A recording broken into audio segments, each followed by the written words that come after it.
اتباع میں ہوتے اپنی اولاد کے صحیح حقوق ادا کر رہے ہوتے اور حضور کی اتباع میں ہوتے آج میری بہنیں بیٹیاں آج اس لباس میں نہ ہوتی جس میں نیم اریاں نظر آتی ہے. آج حضور کی اتباع کر رہے ہوتے تو ہمارا گوالا پانی دودھ کے اندر پانی نہ ملا رہا ہوتا. اگر حضور کی اتباع کر رہے ہوتے تو آج مرض کے اندر لکڑی کا برودہ ڈال کر مکسد نہ ہو رہی ہوتی. یہ پورے معاشرے کو دیکھ لیں, میں تو چند گنوا رہا ہوں آپ کو, پورے معاشرے کو اٹھا کر دیکھ لیں تو ہم یہ سب کچھ جو کر رہے ہیں یہ حضور کی اتباع ہے یا حضور کی نافرمانی ہے؟ حضور علیہ السلام کی یقیناً جب حضور صلی اللہ علیہ وسلم کے فرمان کے خلاف کریں گے, اللہ تبارک و تعالیٰ کے خلاف کریں گے تو پھر وہ نافرمانی ہے, اور نافرمانی جہنم کا سبب ہے, جہنم کا سبب ہے. تو عزیزان گرامی قدر بتا یہ رہا تھا کہ یہ حضور علیہ السلام کی نعت خوانی اس محفل کے اندر جب ایک عالم بیان کرتا ہے تو وہاں جہاں نعت خوانی ہوتی ہے تو حضور علیہ السلام کی سیرت کے پہلو بھی بیان ہوتے ہیں. صرف 2 پہلو بیان کر کے میں اپنی بات کو ختم کرتا ہوں. حضور علیہ السلام کے پاس ایک صحابی بیٹے ہیں جن کا نام ہے حضرت سعد رضی اللہ تعالیٰ عنہ. حضور علیہ السلام پوچھتے ہیں سعد تم شادی کیوں نہیں کرتے؟ پوچھتے ہیں نا بزرگوں کے پاس ان کا کوئی مریض بیٹھا ہو اور اچھی خاصی عمر ہو گئی ہو تو پوچھتے ہیں نا کہ شادی کیوں نہیں کرتے, ہوتا ہے. تو حضور علیہ السلام نے بھی اپنے غلام سے پوچھ لیا کہ سعد تم شادی کیوں نہیں کرتے؟ تو حضرت سعد نے عرض کیا یا رسول اللہ میری شکل درست نہیں ہے, رنگ کا کالا ہوں, ناک چپکی ہوئی ہے, مجھے کون رشتہ دے گا؟ فرمایا کہ رشتہ داروں میں دیکھ لو. ایسا ہوتا ہے نا کہ جب کوئی ایسی بات ہوتی ہے تو رشتہ دار پھر بھی لحاظ کر جاتے ہیں, ہوتا ہے نا. آج کل تو ماشاءاللہ تو معاملات ہیں. تو انہوں نے کہا کیا تمہارا کوئی چچے وغیرہ کی بیٹی نہیں ہے؟ عرض کی یا رسول اللہ میرے چچا کی بیٹی ہے لیکن بڑی حسین جمیل ہے, میرے ساتھ شادی کیسے کب کرے گی؟ فرمایا اچھا ایسا کرو میرا پیغام لے کر جاؤ اپنے چچا کے پاس اور اپنے چچا کو کہو کہ میں محمد کا قاصد بن کر آیا ہوں اور آقا علیہ السلام نے مجھے پیغام دیا ہے کہ آپ اپنی بیٹی کا نکاح میرے ساتھ کر دیں, میرے ساتھ کر دیں. تو حضرت سعد رضی اللہ تعالیٰ عنہ وہ ہچکچاتے ہوئے کہ کیسے, پر حضور کا فرمان تو چل پڑے. دروازے پر دستک دی, جب دروازے پر دستک دی تو آپ کا چچا باہر آیا, دیکھا کہ بھتیجا آیا ہوا ہے. تو بھتیجا کیسے آنا ہوا؟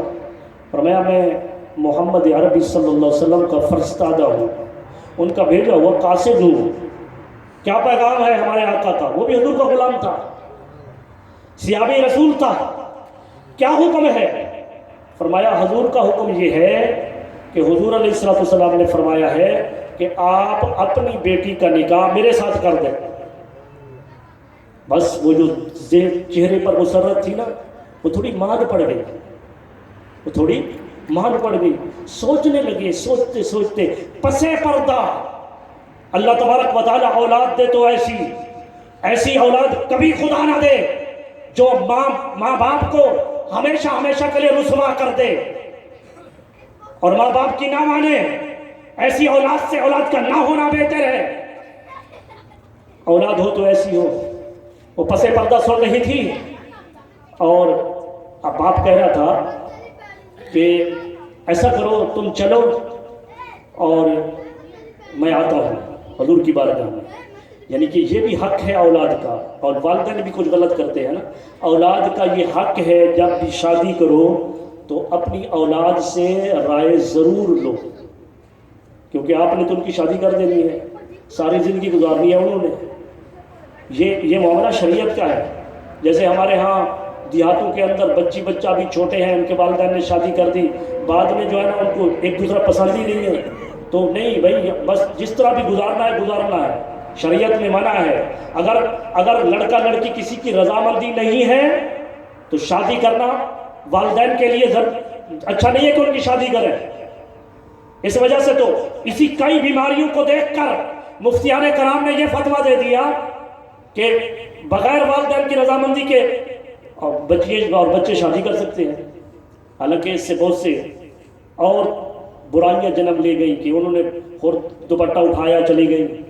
بعد میں کیونکہ والدین کی رضامندی نہیں تھی، بزرگوں کی رضامندی نہیں تھی، ان کی دعا شامل حال نہ تھی، پھر ان کے ساتھ جو حشر ہوا پھر دنیا نے دیکھا، وہ بھی غلط ہے. تو حضرت سعد کے متعلق چچا پوچھنا، اپنی بیٹی سے پوچھنا چاہتے تھے. تو ابھی جواب دیا کہ آپ چلو اور میں آ رہا ہوں. اندر سے بیٹی نے کہا ابا جان دیر ہو گئی تو شاید آقا علیہ السلام ناراض نہ ہو جائے. اس کو بے آس بے امید مت واپس کیجئے، مت واپس کیجئے. آپ اس کے کالے رنگ کو نہ دیکھیے، آپ یہ دیکھیے کہ بھیجا کس نے ہے، بھیجا کس نے ہے. بیٹی کی طرف مڑ گئے، دیکھا بیٹی یہ کہہ رہی ہے اور ساتھ آنکھوں سے آنسو جاری ہے، بیٹا تم یہ اوپر سے کہہ رہی ہو، یہ آنکھوں سے آنسو جاری کیوں ہے، رو کیوں رہی ہو؟ ابا جان کبھی یہ نہ سمجھنا کہ یہ میرے انکار کے آنسو ہیں، کبھی کبھار خوشی کے آنسو بھی جاری ہو جاتے ہیں. یہ خوشی کے آنسو ہیں، یہ انکار کے آنسو نہیں، یہ اقرار کے آنسو ہیں. میں نے مانا کہ رنگ کالا اور حسن بھی ماند ہے. میں نے مانا کہ رنگ کالا حسن بھی ماند ہے. جس نے اسے بھیجا وہ تو 14ویں کا چاند ہے. ابا جان آپ کی بیٹی اس کے کالے رنگ پر مسرور ہے اور مجھے کملی والے کی مرضی منظور ہے. تو اس نے کہا ابا جان یہ تو میری خوش قسمتی ہے، میری خوش قسمتی ہے کہ جب سہیلیاں بیٹھ کر عورتیں بیٹھ کر آپس میں گفتگو کر رہی ہوں گی، کوئی کہے گی کہ میرا رشتہ میرے باپ نے کیا، کوئی کہے گی میرا رشتہ میرے دادے نے کیا، کوئی کہے گی کہ میرا رشتہ میرے مرشد نے کرایا، کوئی کہے گی میرا رشتہ فلاں بزرگ نے کرایا. ارے ان سب پر میں فخر کروں گی، میں کہوں گی میرا رشتہ اللہ کے حبیب نے کرایا، اللہ کے حبیب نے کرایا. تو اس حضور علیہ السلام کی یہ سیرت کے اندر سبھی کے لیے پہلو ہے کہ نہیں ہے؟ تو یہ ایسی ہوتا ہے نا ایسا. اور آقا علیہ السلام نے فرمایا، یہ دوسری حدیث بیان کر رہا ہوں اور اس کے بعد ختم کرتا ہوں. حضور علیہ السلام صحابہ کرام کا بھرا مجمع ہے. آقا علیہ السلام نے فرمایا کہ اے میرے غلاموں کسی کا حق مت کھاؤ، حق کسی کا مت کھاؤ، اور جو کسی کا حق کھائے گا اللہ تعالیٰ اسے جہنم رسید کرے گا. یہ بہت بڑی یہ پہلو ہے اس کا، حق کھانے کا. کسی کا ایک روپیہ حرام کا پیسہ، ایک روپیہ تھا، آپ نے جا کر 1 روپیہ ملا دیا اپنے کپڑے کے اندر اور وہاں جا کر 1000 روپے کی قمیض لے لی. جب تک قمیض آپ کے جسم پر رہے گی آپ کی نمازیں اور روزے سب کو رد ہوتا رہے گا. اللہ تبارک و تعالیٰ کے پیارے حبیب نے حقوق کے متعلق، حق کے متعلق فرمایا. اور ساتھ ہی حضور نے فرمایا کہ ایک وقت ہوگا کہ جس وقت کسی نے کسی پر ظلم کیا ہوگا تو مظلوم کو اس کا بدلہ دلایا جائے گا. یہاں تک کہ میرے آقا نے فرمایا اگر چونکہ انسان کو بقا ہے، انسان ہمیشہ کے لیے اس کی ابد الاباد کی زندگی ہے، جنت میں ہمیشہ کی زندگی ہے، اور جو دوزخی ہیں ان کی دوزخ کی ہمیشہ کی زندگی ہے، ہمیشہ عذاب اور ہمیشہ ثواب. یہ انسان کے لیے ہے، لیکن جانور ملیا میٹ کر دیے جائیں گے. حضور نے فرمایا اگر کسی جانور نے، وہ سینگ والے جانور نے بغیر سینگ والے جانور کو مارا تو رب کائنات آخرت کے دن انہیں زندہ کر کے اس مظلوم کا بدلہ بھی دلائے گا. کیسے؟ وہ بغیر سینگ والے جانور کو رب کائنات سینگ عطا کرے گا اور پھر اسے بدلہ دے کر پھر ان کو ملیا میٹ کر دیا جائے گا، ختم کر دیا جائے گا. تو حضور علیہ السلام نے یہ بتایا اور ہمیں اس پر عمل کرنا چاہیے. ہمیں کسی کا حق نہیں کھانا چاہیے ورنہ آخرت کی جو پن ہے وہ بہت بھاری ہے. آگے آقا کا فرمان سنیے. حضور نے فرمایا لوگو، او میرے صحابیوں، اگر کسی کا مجھ پر کوئی حق ہے تو میری ذات موجود ہے، آج وہ مجھ سے بدلہ لے سکتا ہے۔ یہ کوئی چھوٹی بات ہے؟ حضور نے کیا فرمایا؟ اگر کسی کا مجھ پر کوئی حق ہے، میری ذات موجود ہے، میں آپ کے سامنے موجود ہوں، اور وہ اپنا حق لے سکتا ہے۔ جب آقا علیہ الصلوۃ والسلام نے یہ اعلان عام کیا، وہ درمیانی صف کے اندر ایک نوجوان اٹھا جس کا نام عکاشہ ہے، حضرت عکاشہ رضی اللہ تعالیٰ عنہ کھڑے ہو گئے، عرض کی یا رسول اللہ، میں آپ سے، میرا آپ پر ایک حق ہے اور آپ نے خود اعلان کیا ہے، اور آج میں بدلہ لینا چاہتا ہوں۔ فرمایا عکاشہ کیا حق ہے؟ عرض کی یا رسول اللہ، غزوہ تبوک کا موقع تھا، آپ مجاہدین کی صفیں درست کر رہے تھے، وہ گھوڑ سوار مجاہدین، میں بھی ایک گھوڑے پر سوار تھا، تو آپ ان گھوڑوں کے صفوں کو برابر کر رہے تھے، میرا گھوڑا دوسری سواریوں سے تھوڑا آگے نکلا ہوا تھا، آپ نے اس گھوڑے کو پیچھے کرنے کے لیے آپ نے اس کو چابک مارا، لیکن چابک سواری کو نہیں لگا، وہ چابک مجھے لگا، اور آج آپ نے اعلان کیا ہے، میں اس کا بدلہ لینا چاہتا ہوں، اس کا بدلہ لینا چاہتا ہوں۔ حضور صلی اللہ علیہ وآلہ وسلم کی بارگاہ میں صحابہ کرام نے یہ بات دیکھی تو سب کی نگاہیں حضور کی بارگاہ میں بیٹھے ہوئے، ان کی نگاہیں ادھر ادھر نہیں دوڑتی تھی، نگاہیں چہرہ مصطفیٰ پر نگاہ ہوتی تھی، لیکن جس وقت عکاشہ نے یہ بات کی، سب کی نگاہیں مڑ کر عکاشہ کی طرف ہو گئی، اور حیرت زدہ ہو کر دیکھنے لگے، دل میں سوچنے لگے عکاشہ کیا کہہ دیا تم نے، یہ کیا کہہ دیا؟ ابو بکر صدیق نے بھی فرمایا عکاشہ اپنے فیصلے پر نظر ثانی کر۔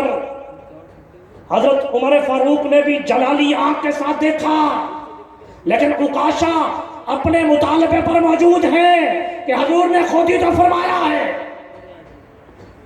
حضور نے فرمایا عکاشہ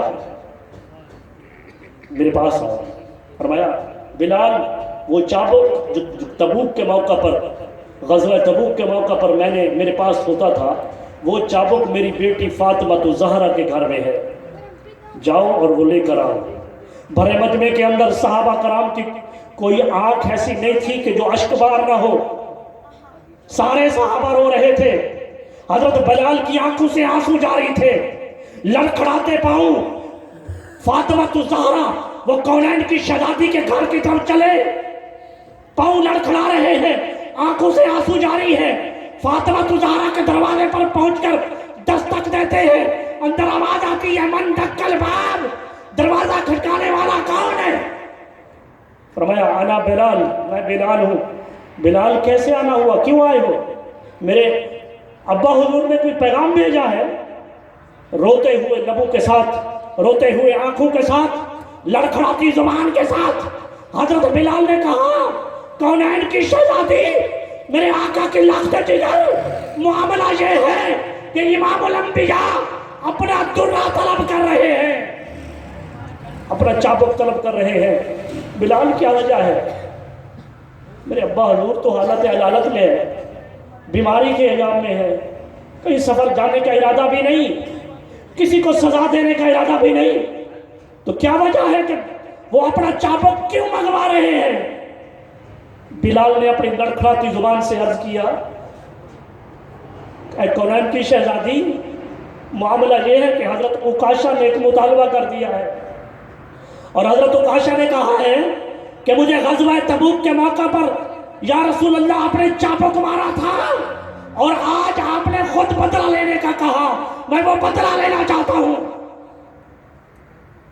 حضرت فاطمہ الزہرا رضی اللہ تعالی عنہا کی آنکھوں سے آنسو جاری ہوئے، فرمایا کیا اس محفل کے اندر میرے سر کا تاج علی موجود نہیں ہے؟ جہاں میرے سر کے تاج کو کہو کہ اپنی جان قربان کر دینا، لیکن اس عمر کے اندر میرے ابا حضور کو کوئی تکلیف نہ ہو۔ اور ساتھ ہی فرمایا، بلایا حسن حسین کو، فرمایا بیٹا جاؤ میرے دودھ کی لاج رکھو، میں نے تمہیں دودھ پلایا ہے، تمہارے جسم کے اندر زہرا بطول کا دودھ ہے، تمہارے جسم کے اندر علی کا خون ہے، جاؤ عکاشہ سے کہو کہ کہ ہمیں درے مار مار کر چمڑی اتار دے، لیکن ہمارے نانے کو کچھ نہ ہونے پائے۔ وہ بھی روانہ ہو گیا۔ وہاں پر مجمع کے اندر بھی صحابہ کرام کہہ رہے ہیں، لیکن عزیزان گرامی قدر جس وقت وہ درہ لے کر آئے، حضور علیہ السلام نے وہ درہ لیا اور آقا علیہ السلام نے فرمایا کہ عکاشہ میرے قریب آ جا۔ حضرت عکاشہ قریب آئے، فرمایا یہ لو درہ، اور جس طرح میں نے تمہیں مارا تھا، تجھے تکلیف ہوئی تھی نا، تجھے کس ہمت کے کیسا مارا تھا، تو اسی طرح تو اپنا بدلہ لے، اسی طرح بدلہ لے۔ ارے بدلہ کوئی اگر عام چیز ہوتی تو یہ وہ ذات ہے جو اپنے متعلق فرما رہی ہے، جس ذات کے صدقے سے رب کائنات اگلے اور پچھلوں کے گناہوں کو معاف کرتا ہے۔ حضور کے گناہ تو ہے ہی نہیں، وہ معصوم ہیں، لیکن ان کے صدقے سے امت کے گناہ معاف ہوتے ہیں۔ تو حضرت عکاشہ نے لے لیا درہ، لے لیا، وہ اپنا چابک لے لیا اور ساتھ ہی عرض کی یا رسول اللہ، جب آپ اس وقت آپ نے چابک مارا تھا تو میرے جسم پر تو کپڑا نہیں تھا، آج آپ نے چادر زیب تن کی ہوئی ہے، اور ایسا ہوتا ہے نا کہ کپڑا اوپر ہو کچھ لگے تو کم لگتا ہے، اور اگر کپڑا نہ ہو تو پھر زیادہ لگتا ہے۔ تو اس نے معاملہ تو کچھ اور تھا، معاملہ اور تھا، لیکن اس نے کہا یا رسول اللہ جس وقت آپ نے چابک مارا تھا تو اس وقت میرے جسم پر کپڑا نہیں تھا، آج اپنے کپڑا چادر زیب تن کی۔ حضور نے فرمایا عکاشہ کوئی بات نہیں، یہ لو میں چادر اٹھا لیتا ہوں۔ چادر اتار دی، چادر اترنے کی دیر تھی، ادب کے ساتھ درہ، وہ بھی باعث ادب تھا کہ میرے آقا کا درہ تھا، انہوں نے ادب کے ساتھ نیچے درہ رکھ دیا اور لپک کر حضور علیہ السلام کے جسم سے چمٹ گئے۔ آقا علیہ السلام کی مہر نبوت کو بوسہ لینے لگے، عرض کرنے لگے، آنکھوں سے آنسو جاری، عرض کرنے یا رسول اللہ میری کیا مجال کہ میں آپ سے بدلہ لوں، یا رسول اللہ یہ میں نے موقع تلاش کیا ہے، یہ میں نے موقع تلاش کیا ہے۔ وہ ایک دفعہ آپ نے وہ فاطمہ زہرا نے آپ سے عرض کی تھی ابا حضور آپ نے مردوں کے لیے بہت سی سنتیں بنا دیں، تو ہم کوئی ایک سنت ہمارے لیے بھی ہو جائے۔ یا رسول اللہ یہ میں پیڑا گھڑ چکی ہوں، آپ یہ روٹی پکا کر، یہ تھاپ کر روٹی کو تندور میں لگا دیں تاکہ رہتی دنیا تک ہمارے لیے بھی سنت ہو جائے کہ روٹی پکانا بھی حضور کی سنت ہے۔ حضور نے فاطمہ زہرا کا دل رکھا اور اس کو پیڑے کو گھڑ کر وہ روٹی پکا کر تندور کے اندر لگا دی، اور اس کے بعد فاطمہ زہرا نے باقی روٹیاں پکانے کے بعد بیٹھی انتظار کر رہی ہے۔ کافی دیر کے بعد امام الانبیاء آتے ہیں، فاطمہ کیوں تندور پر بیٹھی ہو؟ ابا جان ساری روٹیاں پک گئی، جو آپ نے پیڑا لگایا ہے نا وہ تو اسی طرح کچی کی کچی ہے، آٹا کا آٹا ہے۔ فرمایا فاطمہ یہ روٹی کبھی نہیں پکے گی، میں نے تمہارا دل رکھا تھا، ارے جس چیز کو میرے ہاتھ لگ جائے آگ کو کیا مجال کے اسے جلا سکے۔ عکاشہ نے کہا یا رسول اللہ بس میں نے بہانہ بنایا کسی طریقے سے میرا جسم آپ کے ساتھ مست ہو جائے تاکہ آخرت کے دن جہنم کی آگ سے آزاد ہو جاؤں، آزاد ہو جائے۔ تو عزیزان گرامی قدر یہ سیرت سنانے میں یہ حضور علیہ السلام یہ اس محفل کے اندر یہ آپ کے لیے ہمارے لیے فائدہ مند ہوتا ہے یا نہیں ہوتا ہے؟ تو یہ حضور کی نعت ہے نا سب۔ اس کے بعد آپ نے کیا کیا؟ نعت کے بعد کیا کریں گے؟ درود و سلام، درود و سلام۔ ایک بات کرتا ہوں درود و سلام پر، یہ حضرت عبدالحق محدث دہلوی فرماتے ہیں کہ یا اللہ، اخبار الاخیار کتاب ہے ان کی، آخری صفحے پر فرماتے ہیں، یہ بر صغیر پاک و ہند کے سب سے پہلے شیخ الحدیث ہے، وہ فرماتے ہیں یا اللہ میرا کوئی عمل ایسا نہیں تیری بارگاہ میں پیش کروں اور میرے لیے ذریعہ نجات بن جائے، لیکن ایک عمل میرا ایسا ہے جو میرے لیے ذریعہ نجات ہے۔ عرض کرتے ہیں یا رسول اللہ وہ عمل یہ ہے، یا اللہ وہ عمل یہ ہے کہ میں ہر سال تیرے پیارے حبیب کا میلاد مناتا ہوں اور محفل میلاد کے اختتام پر کھڑے ہو کر درود و سلام پڑھتا ہوں۔ میرے سارے عمل رائے گاہ بیکار ہو سکتے ہیں، لیکن تیرے حبیب کی بارگاہ میں بھیجا گیا درود و سلام کبھی رد نہیں ہوتا۔ اور یہ لوگ جو دوسرے انکار کرتے ہیں نا، وہ کہتے ہیں عبدالحق ہمارے ہیں، عبدالعزیز محدث دہلوی ہمارے ہیں، شاہ ولی اللہ ہمارے ہیں، ہم کہتے ہیں ہمارے ہیں، وہ کہتے ہیں ہمارے ہیں۔ بھی ہمارے تو مانو ان کی بات، ایسا ہوتا ہے۔ درود و سلام کے بعد کیا کریں گے؟ کھانا کھائیں گے نا، کھانا، تو کھانے کی بھی کیا کوئی ہے؟ وہ بھی انہی کے گھر سے، ہمارا گھر بھی ہے، وہ انہی کے گھر سے دے دیتا ہوں۔ کس سے؟ عبدالعزیز محدث دہلوی نہیں، ان کے باپ شاہ ولی اللہ سے نہیں، ان کے باپ سے حضرت شاہ عبد الرحیم۔ حضرت شاہ عبد الرحیم نے اپنی کتاب میں لکھا، اپنی کتاب کے اندر، کہ میں رات کو خواب کے اندر حضور علیہ السلام کو دیکھا۔ میں ہر سال حضور کا میلاد بناتا، بڑی شیان شان، جتنا میری طاقت ہوتی، لیکن ایسا ہوا کہ اس بار بھی میں نے، میری ہمت نہیں تھی، پیسہ روپیہ نہیں تھا، تو چونکہ وہ لوگ کسی کے دکھاوے کے لیے نہیں کرتے تھے، جو اخلاص ہوتا ہے نا، ہمارے کئی کام دکھاوے کے لیے، ہماری کلخانی بھی دکھاوے کے لیے، زمین بیچیں گے، قرضہ لیں گے، کلخانی کرنی ہے، امیروں کے لیے کھانا اور ہے، غریبوں کے لیے اور ہے، بھی منع ہے۔ میلاد کی محفل پچھلے سال نہیں کی تو اس سال بھی اگر نہ کرے قرض لے لیا، ایسا نہیں ہے۔ گھر کے اندر چھوٹی سی وہ چنے منگوا لو، یہی حال قربانی کے جانوروں کے لیے ہے کہ ہم چھوٹا جانور لے آئے تو کیا کہیں گے؟ ارے جو لوگ کہیں گے تو انہی کے لیے ہے، رب کے لیے نہ کیا تو کچھ بھی نہیں ہے۔ تو حضرت شاہ عبد الرحیم نے وہ فرماتے ہیں کہ اس سال چونکہ میرے پاس وہ طاقت نہیں تھی تو میں نے کیا کیا، بھونے چنے لے لیے اور چھوٹے چھوٹے بچوں کو بلا لیا، اور چھوٹے چھوٹے بچوں کے سامنے حضور کی تعریف، توصیف، نعت پڑھی، اور وہ چنے انہی میں تقسیم کر دیے۔ وہی رات ہوئی حضور کی زیارت ہوئی خواب کے اندر، آقا علیہ السلام کے سامنے مختلف انواع کے کھانے موجود ہیں، اور ان کھانوں میں سے وہ چنے بھی حضور کے سامنے موجود ہیں۔ فرماتے ہیں عبد الرحیم، یہ سب کھانوں میں سے یہ چنے مجھے زیادہ عزیز ہیں۔ تو لنگر بھی خلوص کے ساتھ کیا جائے تو قبول ہوتا ہے نا۔ یہ محفل یقیناً قطعی القبول ہے، کبھی کسی کے بہلاوے میں نہ آنا۔